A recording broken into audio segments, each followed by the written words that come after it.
When I was thinking about this in Night Talk, I wanted to tell you a story about my village.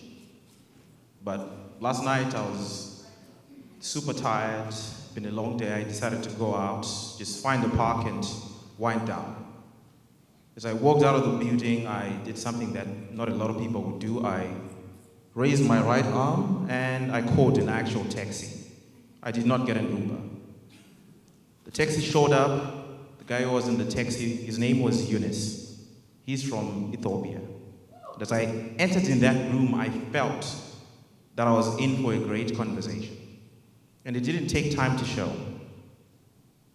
Just around the corner, Eunice started talking about ideas, but he also started talking about accusations. He started accusing me of things. Well, I'm a lawyer, but I've been accused of many things, but this was the next level. And Eunice said this. Say that for a lot of young people in Africa, it's almost way cooler and way interesting to know about the US, to know about France, to know about Brazil, but not about Africa. And he hit it on the head as we were approaching this large structure. He looked up and he said, "Do you know what this is, young man?" I said, "Yes, I know what it is. It's the Washington Monument." And then he said, "Do you know about the great Axiom in Ethiopia?" I said, "No, I don't." And in that moment, I asked myself a question. What do you know about Africa? On the 30th of May 2019, the African Continental Free Trade Agreement came into force. I'm about to accuse you of not reading it. I saw it with the people that I was talking to. But if we pull this off, it will create the largest free trade area since the founding of the World Trade Organization in 1995. It will be a market with 1.2 billion people and a combined GDP of $3 trillion. It will increase intra-African trade by 52.3%. The truth of the matter is that this is a big deal, and we need to make it work.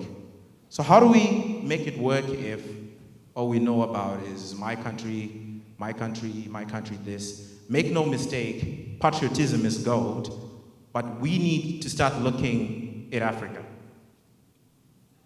When I was doing this fellowship, I met a lot of interesting people. We talked to Nigerians. They told us that we don't have to have the stereotype that everyone you see from Nigeria is from Lagos or Abuja. Nigeria is way more diverse than that. I talked to people from Mauritius who told me the bad and the beautiful. It's a beautiful place, but there's a lot of inequality. There's a lot of injustice, and they're fighting for that.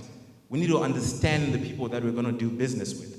I talked to people from Tanzania, like Mike and Lauren Shilingi, who, by the way, told me that his name is Shilingi because his grandfather invented shillings. Apparently, I'm supposed to believe that. I don't.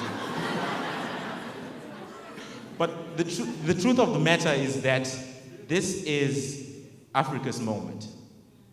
This is an agreement that we can turn into goals, we can turn into numbers. We all sit here and say, we've got potential, Africa is huge, but what are the numbers? This was a leadership in business track, and I'm about to give you the numbers. So the numbers are simple. We can be the largest free trade area since the founding of the World Trade Organization. We can have free movement of people. We can have free movement of goods and services. The big idea is to cut 90% of tariffs on African goods that are going to other countries. Those are the numbers. So how do we ensure that we turn those numbers into reality? And my idea is simple.